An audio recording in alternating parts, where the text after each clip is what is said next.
All right, welcome to the show. My name is Resh, and today I have a very, very special friend of me. His name is Wally. So, I've been wanting to interview Wally for some time now, and I met him back in 2013 when I actually attended this program called Asia Works. So, this is one of the most powerful personal development programs that I've ever been for, and he was then one of the group leaders. All right, and so Wally is actually the founder of Big Red Button, which they do videos, right? They do videos for socially good causes, right? So very recently, Singapore had just last month we were in a bit of a crisis, right? There was haze, there was smog, which was covering Singapore, covering Malaysia, and I heard people complaining non-stop about the haze and everything along those lines. However, Wally was one of those people from Singapore who actually flew down right to the source, straight down to Kalimantan. He brought thousands of N95 masks. He brought purifiers. He actually built the haze shelter, and he did all these things. And he saw what it was truly like at the source. Right, we just had a conversation before this, and he actually heard stories of children literally dropping dead because of the haze in Indonesia, right? So it was very, very scary, and few people who I know of have the guts to do what he does, right? To go down right to the source, to actually do something to save the world. And today, I just want to interview him to find out, why he does what he does, and his vision for the next 12 months, and his vision for how he can actually help people with this cause as well. So thank you very much, Wally, for coming onto this show together with me. So thank you, man. Thanks So for could having you me. could you just tell my audience and introduce yourself a little bit, and tell us a little bit about Big Red Button and what you guys do? Yeah, so Bigger Button is a communications company. We started out doing television and then we moved into corporate content. So most of our content now that we produce, whether videos or campaigns, they all live on Facebook or on YouTube. And what we do is we help companies tell their story to the world, but also to themselves. Because companies, you've got leadership that tends to have a vision and set a message, but not everyone may buy in yet. So we do the work of going into groups and helping them own this story so that they can behave differently. So if a company wants to be more ecologically minded, more green, and leadership wants that, and they want the rest to follow, we go in, create videos, we create experiences, and help people buy into that story. Cool. So that's great stuff that you do, man. I've been stalking your Facebook and seeing all the good projects that you've actually done. So thank you very much for making a difference, right? Thanks, man. So tell us about 2015, right? So Yeah. what happened in 2015, and what caused you to get down to Kalimantan to do all the things that you do? Yeah, so in 2015, Singapore was experiencing the haze, and we've already been, as a company, looking at how we can take care of Singapore together. We had set up filtered spaces for lower income families that year, and because of that work, we fitted out one block with air purifiers for those who wanted it. And because of that work, we were connected to a group who wanted to go to Kalimantan, where the forest fires are, to give out masks and help the people there. So we got involved. We went for the second trip, and there we were in the midst of all that smoke, and we saw a lot of people suffering. And what happened was there was no information there about their conditions. In Singapore, you get readings of like PSI 200, PSI 300. We had a max of 400 that year, I believe. But over there, readings were hitting 2009 by local NGOs. They were taking readings, but there was no government reading. There was no public reading. 2009. Yeah. How was that, man? How did that feel like? it was- You have pictures to show us. Yeah, it was pretty bad. It was like stepping into a garage with all the engines running, Shit. and it was like we were hearing about children walking to school, right, and dying along the way. Yeah, we were hearing about aunties and uncles getting strokes. We were hearing about people not being able to see as they drove to work, crashing into the back of trucks. Not only because they can't see, but because they had so much carbon dioxide in their lungs. They had so little sleep the night before that they couldn't stay awake. So yeah, if you look at that picture, it's blurry, right? But really is because he couldn't see. Yeah. Right. Yeah, it was terrible, and to breathe it in was to immediately have your body react. You know, mucus would start forming in your lungs and your nose. You'd be coughing all the time. Your eyes go red. You know, it was just quite unbearable. Dude, and you walked straight into it, man. Like you went straight there to actually experience it, to yeah. to start saving people. Like why did you do that? Like what made you wanna like make the trip? Well, I think to be really honest, it's not something I would advocate for, that you don't walk into these situations unless you're prepared. Yeah. Because as much as you want to help people, you got to make sure you don't get hurt. Absolutely. In the process. So we went in with the proper masks and all that. But yeah, in my heart, I got really angry to hear that children were dying. I got really angry to hear that there were so many people exposed, and there were no evacuations happening. There was no facilities for people to hide in. So I kind of knew what I was doing at that point. We had been working on the haze here in Singapore for about 3 years already. I kind of knew what I could do to take care of the team that was going, and also to take care of the people there, right? But yeah, I mean, if you ask me, it was initially anger, it was sadness to hear people were suffering, and a desire to see whether we could make a change where at the source of all the smoke. Yeah. Oh, okay. So that was the reason why you went. And in your first trip in 2015, what do you manage to do, and what do you manage to accomplish, man? Yeah. So in that trip, we gave up masks. We brought about 80,000, 90,000 masks. A lot of generous people donated to the cause, and the team that had organized this trip were quite wonderful people, and we were supporting them. So we went there and we started giving out masks. Then we started running workshops on why an N95 mask is better than a surgical mask. So most of you in Singapore use the N95 mask, right? There's this one here. It's great, right? It's made of paper. There's a seal, and it goes right over your mouth and face, right? And because of that seal, air only passes through the fabric, the paper, right, and traps all the particles. But in Indonesia, for some reason, doctors, even local government, were saying use surgical masks, right? And we know that surgical masks do nothing for the haze. They are full of gaps, and you breathe all the pollution in. So it became partly not just giving out masks, but also educating people on why. So what we did was we brought along data devices. These devices measure particles in every cubic foot of air. And what we did was we glued this to a USB fan, put a Starbucks cup in front, and we measured the air that was coming through the mask, right? So let's say it was PSI 1000 or PM 2.5 1000. It reduced it down to less than 100, right? Because it's 95% efficient. With a surgical mask, no change, because it doesn't actually filter. Yeah. So that was a big part of the trip, educating people on why they needed to use these masks. Wow, dude, it's so important, and tell us, like, so you were talking about how in Indonesia, in Kalimantan, the people out there, they had no idea about what was good, what was not good. They had no idea what they were actually walking into. Tell us about that. In Singapore, when I switch on the TV, I see the readings and everything already. So we have a sense of whether you should be going out, staying in. How was it like in Indonesia on the ground?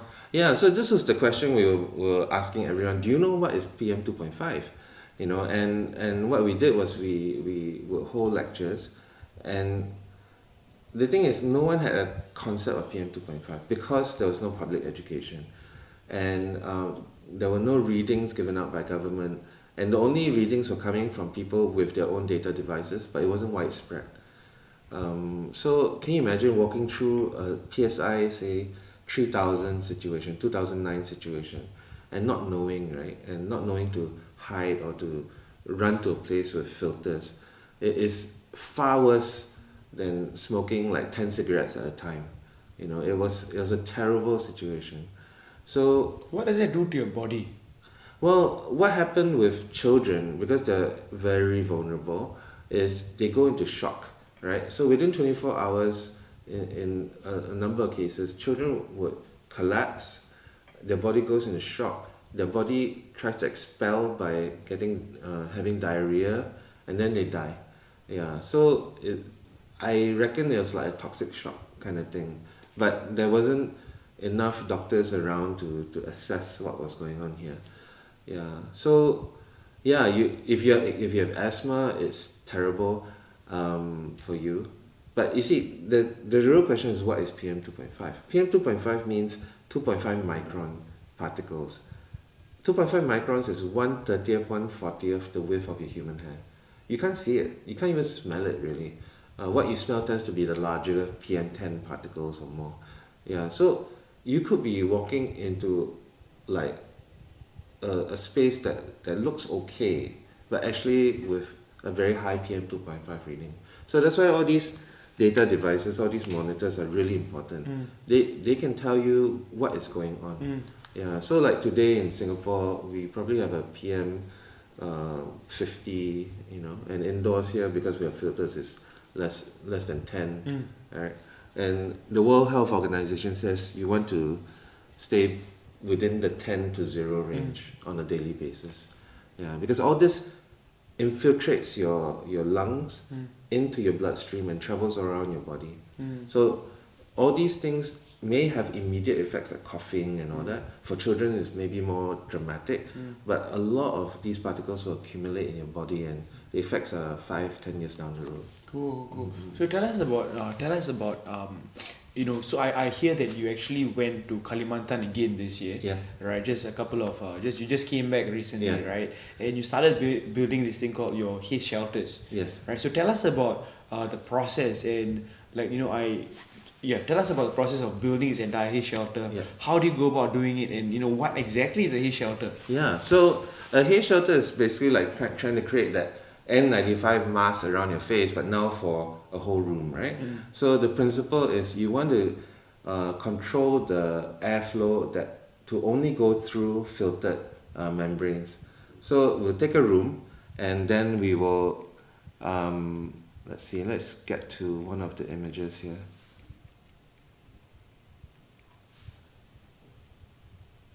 Yeah, here we go. So you take a room, and then you fit in an intake, right? The air from the outside comes in, filtered. That air is very important because in any space, there will always be carbon dioxide buildup. You have 40 people in a space, confirm the CO2 levels arise, people start feeling tired and faint. So you want to prevent that. You need oxygenated air. I don't say fresh air because the air is terrible. Yeah, exactly. In the haze. But you want air with oxygen coming in, filtered, so that you can push out the CO2. Yep. Right? Then after that, you have more filters in the space to reduce the PM 2.5 count to as close to 0 as possible. It's impossible to do absolute 0 because people move in and out. Yep.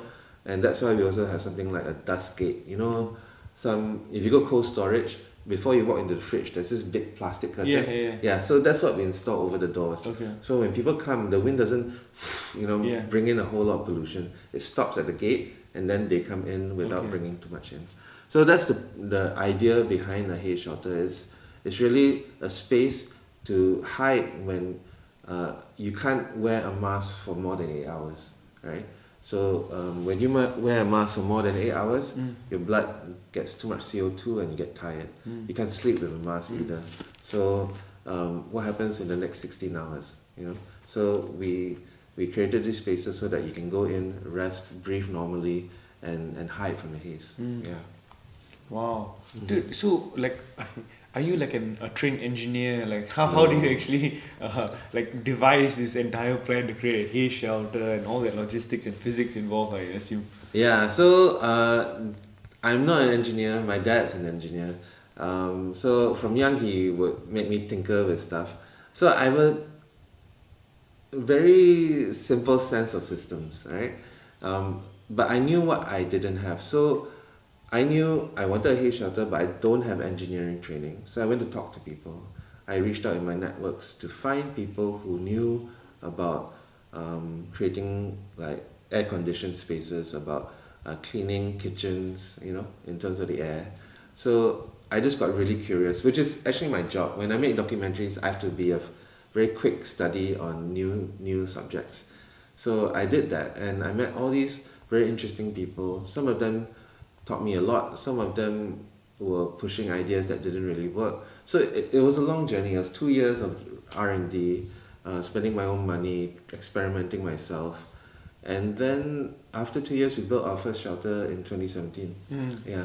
So 2 weeks ago, we flew back in, because between 2017 and then, there was a big distraction. We built our shelter. There were a lot of people who were very happy. And then I would call this wilderness period, where we went into a lot of meetings that went nowhere. Right? We met with local government people, even national level people.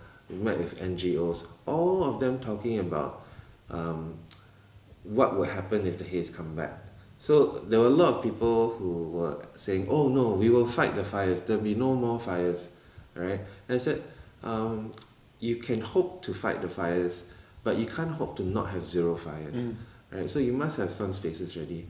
And they said, "No, we will take care of it." Then conversations are kind of stalled there. With NGOs, it was, "Oh, we can do this cheaper, surely. Let's go back to the drawing board and do this again," right? And I said, yeah, I've kind of also researched like what's the best optimal price for this, and it's very hard to go lower because you have to build these filters. You can't get around that. Yeah. And how much does it cost, like, a shelter to actually be Okay, so setting up the first shelter was very pricey because I went down all this research, right? So I had to buy all these different things and try them out. But now we can actually fit out a space at under $2,000. Wow. My first shelter cost me about 20. Wow. Yeah, because I was looking at very industrial solutions, and then over the years, because of pollution in China, pollution in the region, people have been more innovative, and I now can buy off-the-shelf things to fit out a space to be a haze shelter now. Wow, and this can be done for under $2,000, huh? Yeah. And to fit about 40 people? Yeah. So how big is this shelter, man? it's about 2,000 square feet. 2,000 square feet. Yeah. Okay. So we what we did was we found a youth worship hall. Yeah. And the people in charge wanted to take care of their parish. So we said, okay, we'll partner with you. You open your space. We will bring in the equipment, and we'll also modify the windows to do this air intake that we talked about. So it isn't just buying stuff. There is some modification to the windows and the building that you have to do so that you can bring in air. Cool. Yeah. And this is something that is very transferable. People can actually learn how to do it, and you can teach the partners in Indonesia to start building it as well, right? So all our designs are open source. So we put it online, and we don't hide it, right? So if anyone's willing to do it, they can go do it. We even created this other design that was for the kampong, because in a concrete building you can seal up, right? Quite easy. But a kampong, like, of course, for sure, the wooden boards have a lot of gaps. So the challenge there was, are we going to build, like, seal up the whole thing, like wrapping it in saran wrap? No, then it gets very hot. So I was posed this challenge, and it took me 2 weeks. I didn't want to solve it because I thought I solved the first shelter. Don't give me enough problems. But 2 weeks later, this idea came to me. Why not we just create a pocket of air? Yeah. Instead of filtering the entire kampong house, we just do this little pocket. And it was quite a sweet little design. It's made of bamboo. Okay. Right. So the villagers can build it from materials around their village. Yeah. Right. The only things that you need to actually get are shower curtains or some kind of like non-permeable membrane, some waterproof material to wrap around it, and on top put the same fan filter on top. So what happens is clean air comes down and pushes out water vapor, pushes out CO2, and a family of 5 can sleep inside quite comfortably. Yeah, so this was quite a cool design. It's a little more trouble than building a standard shelter, but these are skills that people have already. They work with this material already, so it's not unthinkable that it could be done. Yeah, so we were approaching this problem from many directions, and now we've gotten to a point where we can build a hard shelter, like a concrete building shelter, if the space is given to us, for 2,000. These shelters cost maybe about 300. Okay. Right, so it's quite affordable if you consider that people won't die. Okay, absolutely, for sure, man. So tell us, I hear about your vision going 2020 and what you actually want to do. Can you share with us a little bit about that and how you plan to achieve it? Yeah, so all this work, right, is in the world of the green movement. This is called adaptation. Yeah, adapting people to the changes in environment. You're not actually doing anything about the carbon in the air. To solve the problem, right? Yeah. So if you do not already know, global warming exists because of carbon dioxide buildup, right? Yeah. That makes the atmosphere warmer and leads to drying out of forests and why they catch fire. So to address that is to address carbon dioxide in the air. So since 2017, we've planted 1,800 trees. So annually, we can draw out about almost 70,000 tons of carbon dioxide for the next 15 years. Wow. Right? That takes care of my office in terms of our energy use, in terms of our transport. Right? We're probably carbon negative.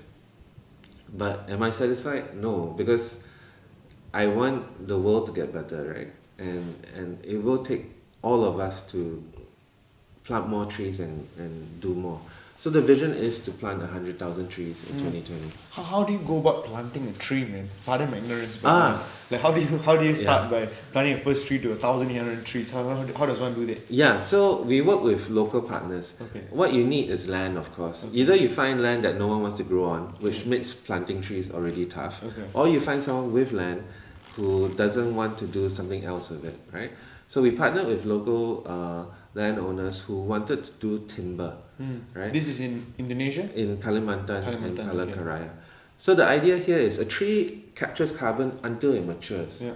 So while it's growing, it's taking carbon out of the air and adding to its mass. Yep. Right? Once it matures, let's say in 15 years, it doesn't do anymore. It just, like you and me, breathes in, takes oxygen out of the air, puts oxygen back into the air as a tree, right? So at 15 years, it'll mature and stop, but in the meantime, it'll capture carbon. Right? So what we do is we partner with local people, ask them, do you want to do a timber crop? And then we seed fund their timber crop. So their interest is to see the tree reach maturity. For us, we just want the tree to grow. Okay. Yeah, so it's a win-win for everyone, especially for them because they get to harvest the timber at the end and plant more trees after. Okay. Yeah. Cool. So 100,000 trees, like how much does it cost to do all of that, and what kind of finances are we talking about to? We are trying to get the tree planting down to $1 per tree. Oh wow, right? That would be awesome. But before we can do that, we need to do the proper R&D and get there. So right now we're still estimating around $5 a tree for now. Okay. Yeah. But yeah, we are in talks with drone companies that have tree planting drones to deploy them in Indonesia. That's still ongoing, but we've already have 1,008. We could go that same route to partner with local landowners and do timber, or we could find these drone vendors and go plant those trees that way.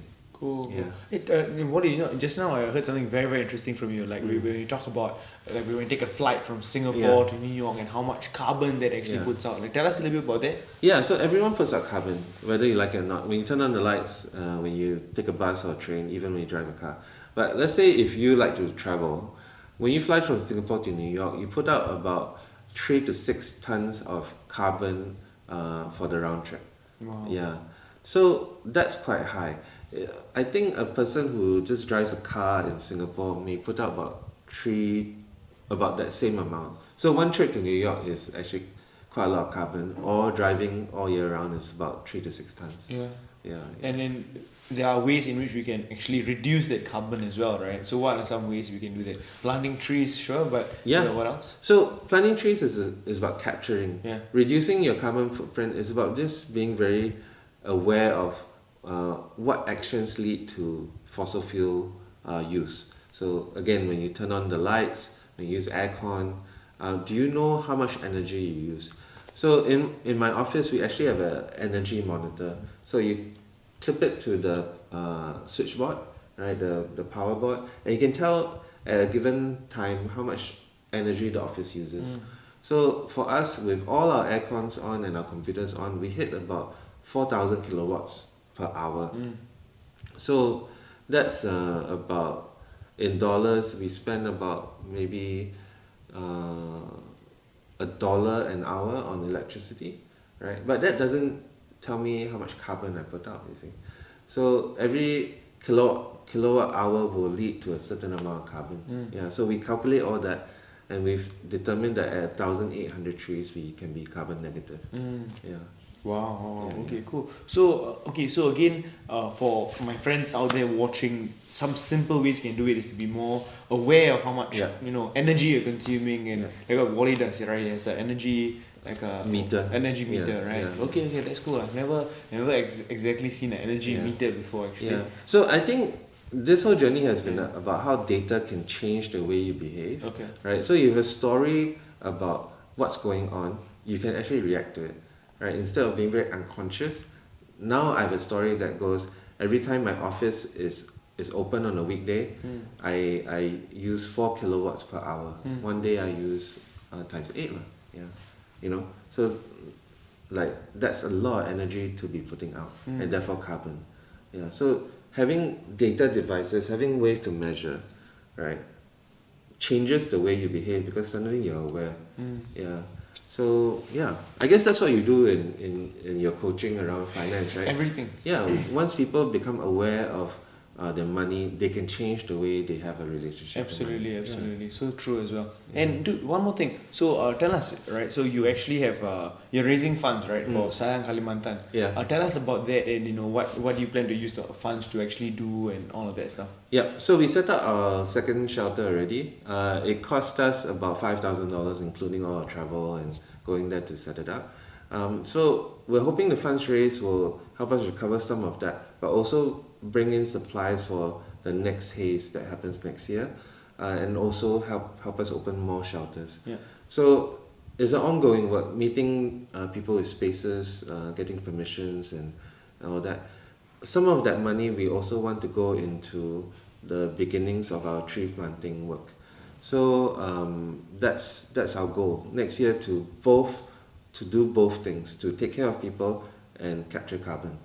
Yeah. Okay, solving the problem as well, like saving people as well, right? Yeah. I think that's so important, man. So other than through financially, is there any other ways in which people can actually support the cause? I think what we often look for are people to share our story. And have people who know about all these gaps in my own information to come and share their knowledge. Yeah, that's been really helpful. I've had architect friends who just drop in and we do drawings around how to build this particular shelter. Like just having a network of friends who can share knowledge has been very, very powerful for us. Absolutely. That's great. So please feel free. I'm going to put down Wally's contact down below. You can actually add him as a friend. Ask him questions about the work that he does, and also I have a link down below, right? So check it out. So this is just a way in which you can actually contribute to saving people and reducing carbon in the world. All right. So I hope you enjoyed this video, guys. Thank you very much for coming on board, and I'll see you all very, very soon. Thank you. See ya. Thanks, man. Cool.